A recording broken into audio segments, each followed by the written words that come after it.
और देखिए, एकता यात्रा के रंग यूं ही जारी हैं। उसकी तस्वीरें लगातार आपको जीएनटी पर हम दिखा रहे हैं। समाज में फैले हुए भेदभाव को खत्म करना और एकता का संदेश देने के लिए बाबा बागेश्वर ने पद यात्रा शुरू की तो उनके साथ भक्तों का हुजूम उमड़ पड़ा। सनातन एकता यात्रा का आज 6वां दिन है। ये यात्रा आज मीत रोल से शुरू हुई और शाम को होडल मंडी में यात्रा का विश्राम होगा। यात्रा जहां जहां से गुजर रही है वहां बाबा बागेश्वर और भक्तों का भव्य स्वागत हो रहा है। दूर दूर से लोग इस यात्रा का हिस्सा बनने के लिए भी लगातार पहुंच रहे हैं। कल पलवल में बाबा की यात्रा में कई भजन गायक भी पहुंचे थे। इस यात्रा में उमड़ती भीड़ को देखते हुए सुरक्षा के भी कड़े इंतजाम किए गए। 16 नवंबर को ये यात्रा वृंदावन पहुंचेगी, जहां पर बांके बिहारी मंदिर में यात्रा का समापन किया जाएगा।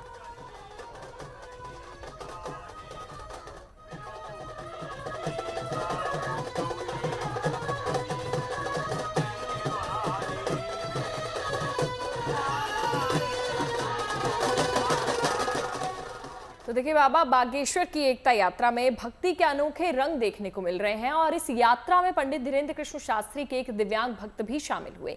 इस भक्त के आंखों में रोशनी नहीं है, लेकिन अपनी भक्ति की शक्ति के साथ वो इस यात्रा में शामिल हुए हैं। उनसे बात की हमारे संवाददाता मनीष चौरसिया ने। देखिए।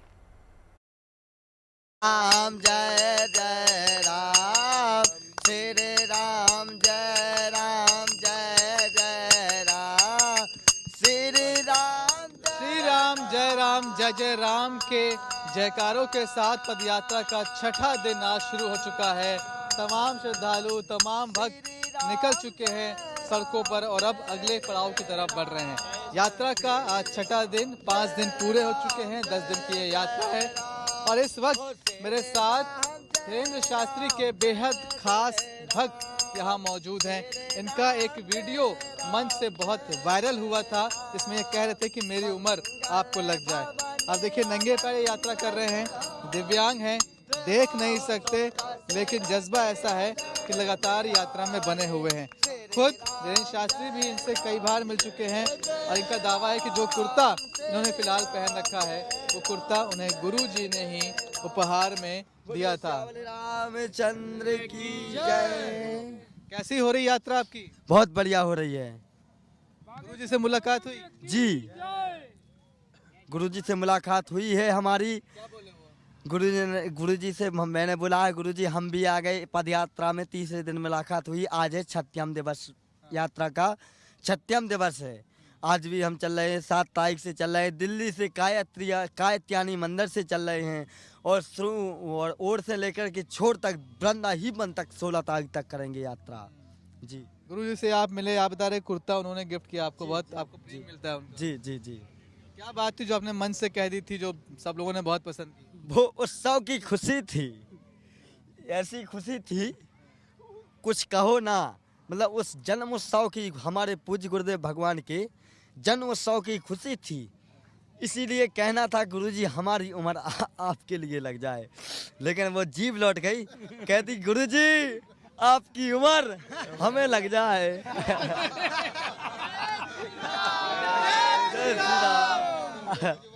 गुरुजी, जो इनका फंबल था, ये फंबल इनका बड़ा वायरल हो गया। तो अब आप सही बात बता दिए ना उनको? हाँ। क्या चाहते हो आप? इस बार जन्मदिन पर सही बात बताया। गुरुजी हमारी उस समय जीभ लौट गई थी और अब हमारी उम्र आपके लिए ही लग जाए, आपकी उम्र लंबी बढ़ जाए।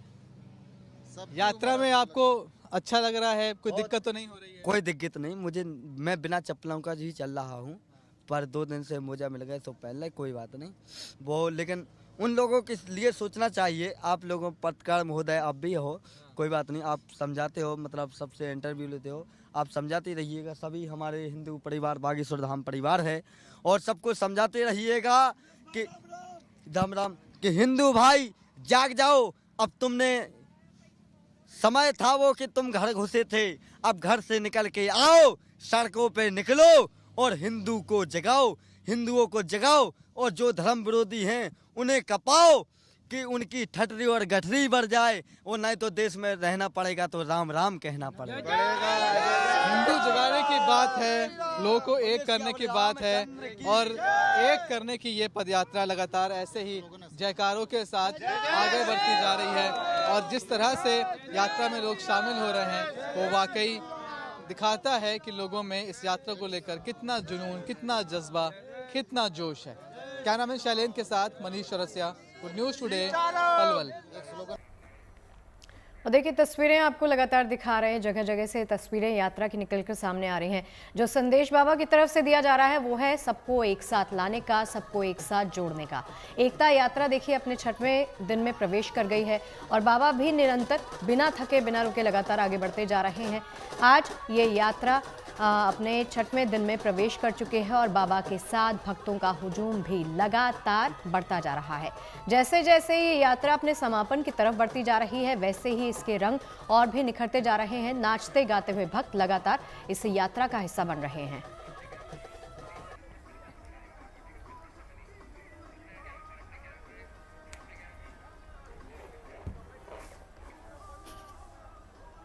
और हमारे सहयोगी मनीष हमारे साथ जुड़ गए हैं। मनीष, आज इस यात्रा का 6वां दिन है, कैसा चल रहा है यात्रा का 6वां दिन? कितने उत्साहित वहां लोग नजर आ रहे हैं?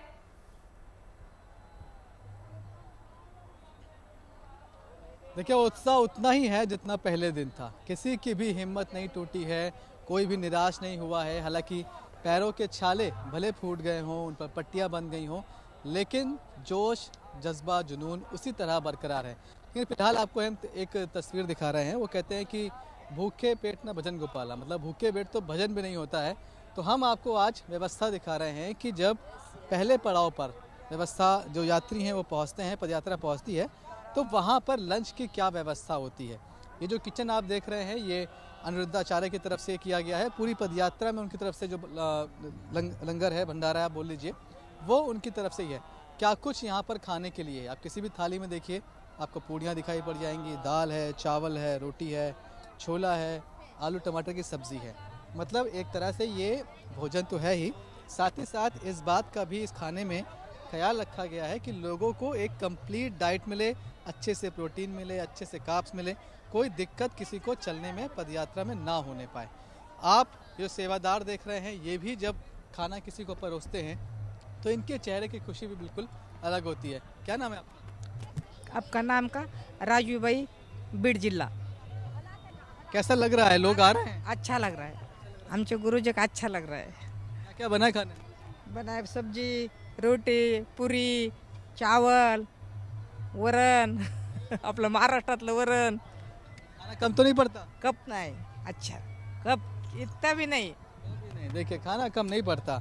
यहाँ पर आप देखते जाइए कि क्या क्या है खाने में। मैं तस्वीरें भी आपको दिखा रहा हूँ और जो भी आ रहा है उससे इस खाने के साथ साथ बस एक रिक्वेस्ट की जा रही है कि आप उतना ही लीजिएगा थाली में जितना आप खा सकें, उसे ख़राब ना करें, उसे वेस्ट ना करें। क्या नाम है आपका? मेरा नाम लवलीन है। लवलीन जी, सब कुछ ठीक चल रहा है भंडारे में? बहुत अच्छा लग रहा है, बहुत आनंद आ रहा है। कितने बजे से कितने बजे तक खाना चलता रहता है? 9 बजे से लेके 3-4 बजे तक सेवा होती है। 9 बजे से 3-4 बजे तक। कोई दिक्कत तो नहीं? लोग आ रहे हैं, यहाँ पहुँच रहे हैं? लोग बहुत आ रहे हैं, बहुत पब्लिक आ रही है। कितने लोग की व्यवस्था है रोज के खाने? लगभग 5 लाख से ऊपर हो सकती है। तो लगभग ये 5 लाख बोल रहे हैं, लेकिन आप मानेंगे कि लगभग 1.5 से 2 लाख लोग हर रोज़ यहाँ पर पहुँच रहे हैं। और ये जो व्यवस्था आप देख रहे हैं ये प्लान्ड है, मतलब ये तय किया गया है कि आप जहाँ दोपहर में पहुँचेंगे वहाँ रुकेंगे, वहाँ लंच होगा, वहाँ खाना होगा। लेकिन इसके अलावा जब आप यात्रा में होते हैं तो आपको बहुत सारे लोकल लोग सपोर्ट में खड़े दिखाई पड़ते हैं। किसी के पास पानी है, बिस्किट है, समोसे हैं, फल है। हर कोई इस पदयात्रा का हिस्सा बनना चाहता है, चाहे अपने पैरों से चलकर या फिर सेवा देकर। अब आप देखिए जो बहुत सारे लोग हैं यहाँ पर अभी बैठे हैं, आराम से खाना खा रहे हैं। और इनको भी जब आप पूछेंगे कि खाना कैसा है, क्योंकि मैं पूछ चुका हूँ तो कई बार रिस्पांस अच्छा ही मिला है। कैसा खाना है आज का? बढ़िया है, बढ़िया व्यवस्था है, बहुत अच्छी व्यवस्था है, व्यवस्था है, शांतिपूर्वक है सब काम। कहाँ से आई आप? हमारे झुंझुनू से। झुंझुनू? हाँ, नहीं राजस्थान झुंझुनू से। तो खाना ना अच्छा लगा? अच्छा लगा। बागेश्वर बाबा के हमेशा अन्नपूर्णा भंडारा चलता है, तो वहाँ भी डेली ऐसा ही खाना होता है और वही स्वाद आज यहाँ भी वही अन्नपूर्णा चल रही है। जगह जगह पे जहाँ भी खाना मिल रहा है बहुत अच्छा खाना मिल रहा है, बहुत अच्छी व्यवस्था है। सब जगह रास्ते में भी पानी की सब आगे से आगे अच्छी व्यवस्था कर रखी है। वो सब तो ठीक है, पर इतने दिन हो गए घर से निकले हुए, राजस्थान का खाना, वहाँ का मसाला तो नहीं मिस कर रहे? नहीं, बिल्कुल नहीं कर रहे। हम 10 दिन की यात्रा पे आए थे 6 तारीख को ही। जब से अब तक हमें बिल्कुल महसूस नहीं हो रहा। हम वहाँ से कम 200-300 लोग हैं, लेकिन कोई भी मिस नहीं कर रहा राजस्थान को। सब ऐसे कह रहे हैं कि बहुत आनंद आ रहा है। ऐसी यात्रा हमेशा होती रहे। और हम बाकी यात्रा है या तपस्या है? तपस्या नहीं है, बिल्कुल तपस्या नहीं है, यात्रा है। और ये हमेशा जब तक हिंदू राष्ट्र नहीं बनेगा, जब तक गुरुजी करते रहेंगे और हम लोग गुरुजी का ऐसे ही साथ देते रहेंगे। तो ये देखिए, इस तरह की भावनाएं लोगों की, कह रहे हैं कि जो भी कोई राजस्थान से है, कोई मध्य प्रदेश से है, और हर राज्य का, हर इलाके का अपना एक खाने का टेस्ट होता है, उनके मसाले अलग होते हैं। लेकिन लोग कह रहे हैं कि यहाँ हम जब खाना खाते हैं या फिर जो लोकल लोग देते हैं, कहीं भी उन्हें अपने खाने की याद नहीं आती, अपने मसालों को वो मिस नहीं कर रहे हैं। इस तरह की व्यवस्था यहाँ पर की गई है। तमाम सारे लोग जब यहाँ पहुँचते हैं, आप सोचिए कि लगभग वो 6 किलोमीटर 7 किलोमीटर चल चुके होते हैं, मतलब थके हुए होते हैं। और जब उन्हें यहाँ गरम गरम इस तरह अच्छे से खाना मिलता है तो उनका मन भी खुश हो जाता है। देखिए, नेपाल से भी ये लोग हैं बहुत सारे, वो भी यहाँ पर खाना खा रहे हैं और किसी को कोई दिक्कत महसूस नहीं हो रही, किसी को कोई कष्ट नहीं है। और जज्बा ऐसा है कि बस खाना खाया, चार्ज हुए, फटाफट बैग उठाया और निकल पड़े यात्रा में आगे बढ़ने के लिए। क्या नाम है आपका? पूजा शाह। कहाँ से आए आप? नेपाल, जनकपुर धाम से। हम नेपाल की बात ही कर रहे थे और नेपाल के हमें नागरिक मिल भी गए। खाना ठीक है यहाँ का? बहुत अच्छा है, बहुत अच्छा है। नेपाल का अपने घर सही है, सही है। कहते हैं 6 दिन हो गए यात्रा को। हाँ, 6 दिन हो गया आज। करते हैं बालाजी, नहीं, सब दिन करते हैं बालाजी, सबके पास सब आगे चले जा रहे हैं। बालाजी की बहुत कृपा है। हाँ, नेपाल से भी लोग यहाँ पर हैं और सबका यही मत है बिल्कुल कि कोई दिक्कत नहीं है, बस कृपा है बालाजी की और यात्रा आगे बढ़ती जा रही है। तो इस तरह से आप देखिए, खाने पीने का जो इंतज़ाम है वो, उसकी व्यवस्था आपको चुस्त दुरुस्त दिखाई पड़ती है। हालांकि एक अच्छी बात अगर आप नोटिस करें, यहाँ पर कोई भी जो प्लेट्स होती हैं खाने के अमूमन, या फिर जो बाहर की प्लास्टिक प्लेट्स होती हैं, उनका इस्तेमाल नहीं हो रहा है। अनिरुद्धाचार्य के किचन में आपको इस तरह की रेड कलर की प्लेट दिखाई पड़ेंगी। इन प्लेट को आपको एक जगह से कलेक्ट करना है, मतलब खाना खाना है, एनवायरनमेंट का भी पूरा ख्याल रखा जा रहा है। मनीष, एक चीज बताइए, आपने जैसे जानकारी दी कि लाखों की संख्या में रोज लोग इस यात्रा का हिस्सा बन रहे हैं। अब ये यात्रा सुव्यवस्थित तरीके से लगातार आगे बढ़ती रहे, कोई अवरोध इसमें ना हो, इसके इंतजाम आपने रास्ते में क्या देखे हैं? किस तरह से प्रशासन जो है उसकी तैयारी कर रहा है? बिल्कुल, देखिए, अगर आप सुरक्षा की बात करेंगे या फिर सुरक्षा घेरे की बात करेंगे तो वो काफ़ी हद तक कल से आप कहिए कि उसे अपग्रेड किया गया है। उसके पहले तक हरियाणा पुलिस की लगभग 13 कंपनियां साथ चल रही थी इस पूरी पद यात्रा के। कल लगभग उनको 3 कंपनियों ने और ज्वाइन किया, मतलब अब 16 कंपनियां हैं जो कि इस पद यात्रा का हिस्सा बनी हुई हैं। इसके अलावा आपको उसमें बहुत सारी जो पुलिस की गाड़ियां हैं वो दिखाई पड़ेंगी, जो PCR वैन है वो दिखाई पड़ेंगी, और जो मोबाइल वैन है, मतलब कि जो छोटी छोटी बाइक्स हैं जिन पर कई महिलाएं भी, जो महिला पुलिसकर्मी वो भी हैं, वो सब भी उन गाड़ियों को लेकर आपको यात्रा के अलग अलग जत्थे के हिस्से के साथ दिखाई पड़ेंगे।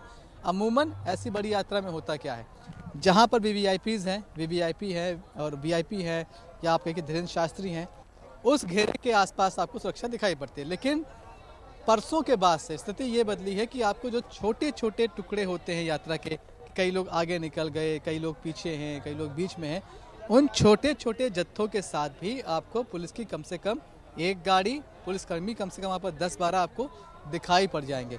तो कुल मिलाकर यात्रा में किसी तरह की कोई गड़बड़ी ना होने पाए, यहाँ तक कि छोटी छोटी बातें, जहाँ से यात्रा गुजरने वाली है उसके पहले उस पूरे एरिया को कॉर्डन ऑफ करते हैं कि वहाँ पर कोई गाड़ी रोड पर ना खड़ी हो, कोई अगर स्वागत के लिए खड़ा हो तो वो अच्छे से तरीके से खड़ा हो, वो बिल्कुल रोड पे ना आ जाए, या फिर कोई ऐसा ना हो जो जब धीरेन्द्र शास्त्री वहाँ से गुजरे तो उनकी सुरक्षा के घेरे को तोड़कर अंदर चला जाए।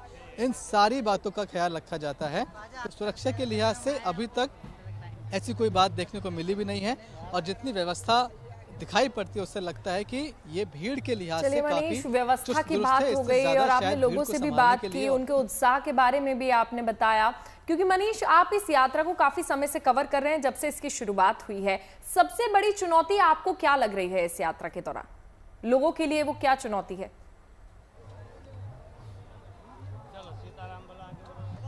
देखिए, एक डिक्शनरी आप लेते हैं तो उसमें सारे शब्द होते हैं, शब्दकोश कहते हैं उसे। इस यात्रा में जब आप कहते हैं तो डिक्शनरी यहाँ भी मिलेगी, लेकिन चुनौती ये शब्द उससे गायब होगा। आप किसी से पूछ लीजिए क्या चुनौती है, क्या संकट है, वो बोलेगा कोई संकट नहीं है, कोई चुनौती नहीं है, अच्छे से मज़े से यात्रा आगे बढ़ रही है। तो चुनौती तब होती जब लोगों को शायद खाने की दिक्कत होती, अच्छा खाना नहीं मिलता। चुनौती तब होती जब लोगों को पानी की व्यवस्था ठीक न लग रही होती। चुनौती तब होती जब उन्हें सुबह शाम की चाय नहीं मिल रही होती। लेकिन ये सब कुछ आपको जगह जगह पर अच्छे से मिलता हुआ दिखाई पड़ जाता है। चुनौती तो लोग इस बात को भी नहीं मान रहे हैं कि जब वो नंगे पैर चले, कुछ दूर चल आए, उनके पैरों में छाले पड़ गए, छाले फूट गए, उस पर पट्टियाँ बांधी गई, बैंडेज किया गया, उसके बाद भी वो नंगे पैर ही चल रहे हैं। तो वो तो अपनी उस चोट को, अपने उस घाव को, अपने उन छालों को भी चुनौती नहीं मान रहे हैं। तो चुनौती शब्द यहाँ पर कम से कम एग्जिस्ट नहीं करता है। आप उनसे कोई और बात पूछ लीजिए, पर वो चुनौती जैसी कोई बात, संकट जैसी कोई बात, परेशानी वाली कोई बात, इन सब शब्दों का वो जिक्र ही नहीं करते। जी शगुप्ता। जी मनीष, एक और चीज बताइए, क्या इस यात्रा में आपने बच्चों को भी देखा है? बच्चे भी इसका हिस्सा बने हैं?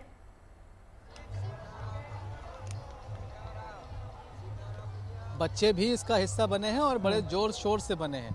आप समझिए कि जो भी पेरेंट्स आए हैं, ऐसा नहीं है कि आपको किसी परिवार से कभी एक लोग, दो लोग दिखाई पड़ते हैं, कई तो पूरे परिवार के परिवार आए हैं।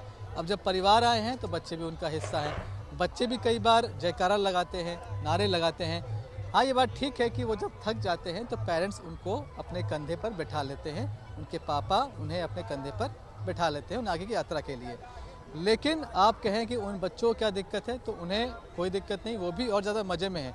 और आप सोचिए कि रास्ते की जो व्यवस्था होती है उसमें भी कई बार आपको बच्चों के लिए ऐसा कुछ खास चीज़ दिखाई पड़ जाए। कल हमें एक जगह मिले, वहाँ पर लोग कुरकुरे बांट रहे थे, वहाँ पर लोग चिप्स बांट रहे थे, कई लोग पेस्ट्री लेकर आए थे।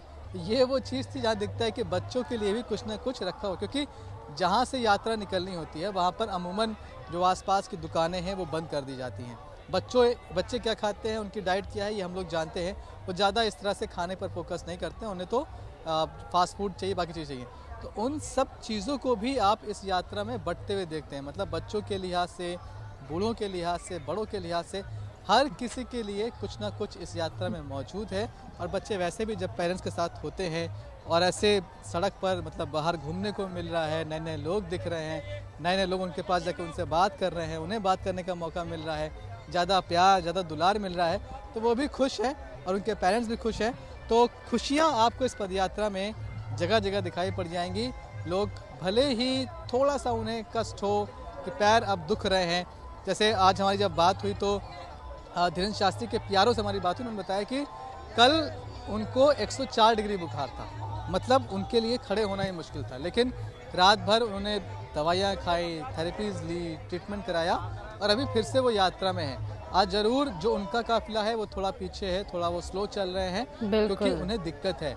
कल कुछ तस्वीरें आई थी जहां पर वो सड़क पर ही मनीष, लेटे हुए यही तो समर्पण है, दिखाई पड़े, कुछ यही तो भाव है जो सबसे ऊपर है। आई थिंक ये समर्पण अगर ना हो तो आप इस यात्रा में आगे बढ़ ही नहीं सकते, और यही चीज ये पूरी यात्रा के जरिए हम भी सीख रहे हैं और यही इसका संदेश भी है। बहुत बहुत शुक्रिया मनीष इस पूरी बातचीत के लिए और ये तस्वीरें दिखाने के लिए। और चलिए अब आगे बढ़ते हैं। दिल्ली इलेक्शन में पीके और फर्जीवाल बनकर वायरल होने वाले रतन रंजन भी पदयात्रा में चल रहे हैं। रतन अपनी साइकिल पर बाबा बागेश्वर के एक बड़ा सा कटआउट लगाए हुए हैं और बाबा बागेश्वर की आरती करते हुए पीके कहते हैं कि अब मैं अपनी असली रूप में और सही गोले पर पहुंच गया हूं। आप देखिए कि पदयात्रा में सिर्फ जोश और उत्साह ही नहीं, भक्ति का भी पूरा माहौल है।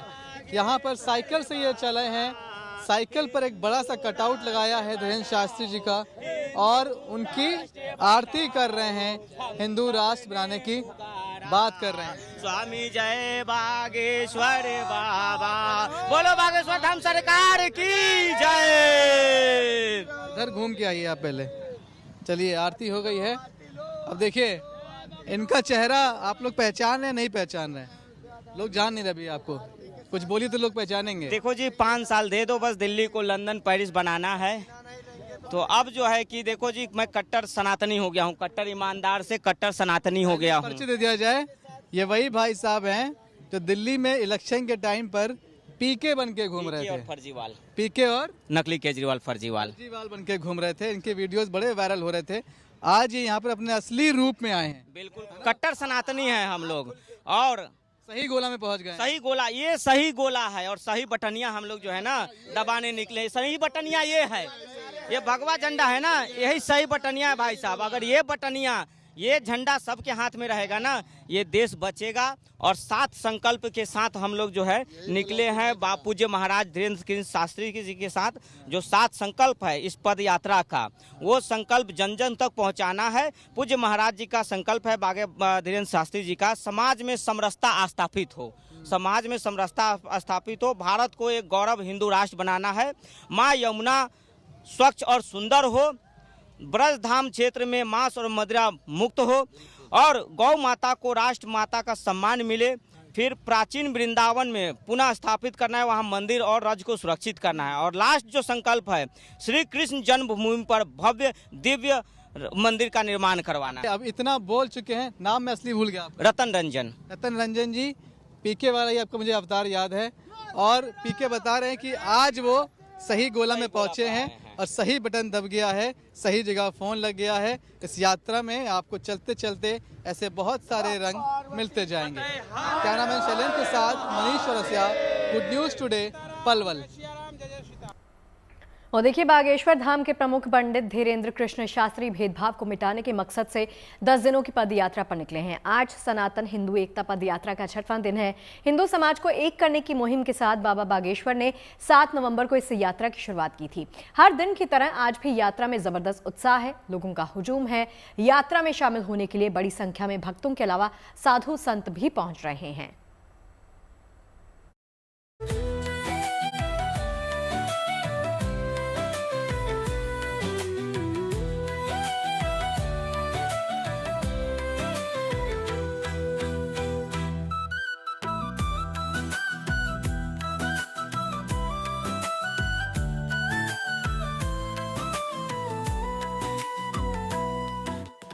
बागेश्वर धाम के पीठाधीश्वर धीरेन्द्र कृष्ण शास्त्री की पदयात्रा आज 6ठे दिन भी जारी है।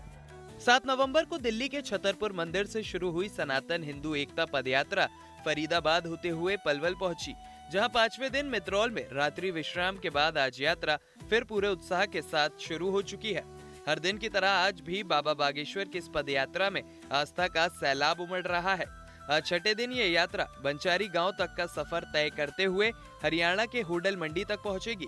10 दिनों की बाबा बागेश्वर की ये एकता यात्रा पूरे उत्साह के साथ अपनी मंजिल वृंदावन की तरफ बढ़ रही है। यात्रा का समापन श्री बाके बिहारी जी के दर्शन के साथ होगा।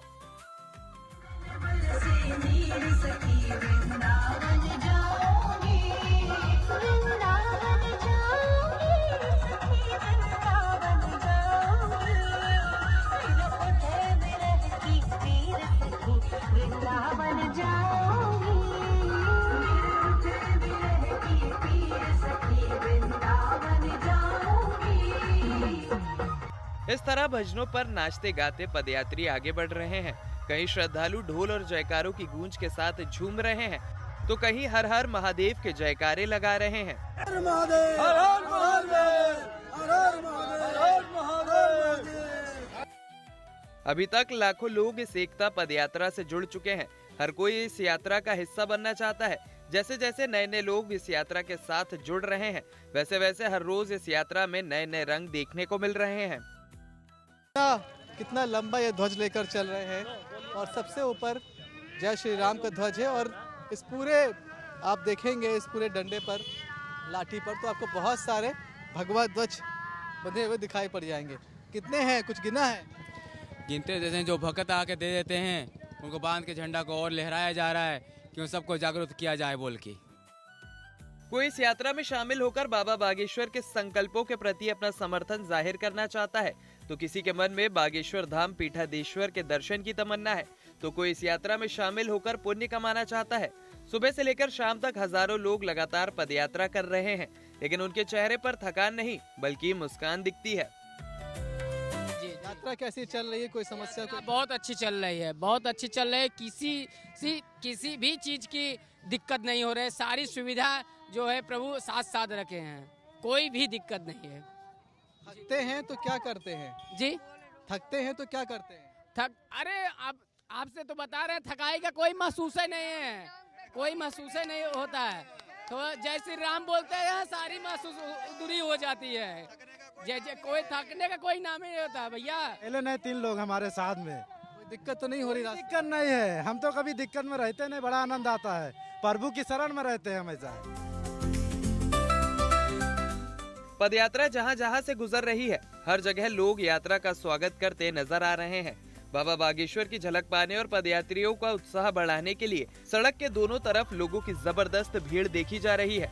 घरों की छतों और बालकनी से लोग पुष्प वर्षा भी करते नजर आ रहे हैं। मनीष चौरसिया के साथ bureau report, good news today.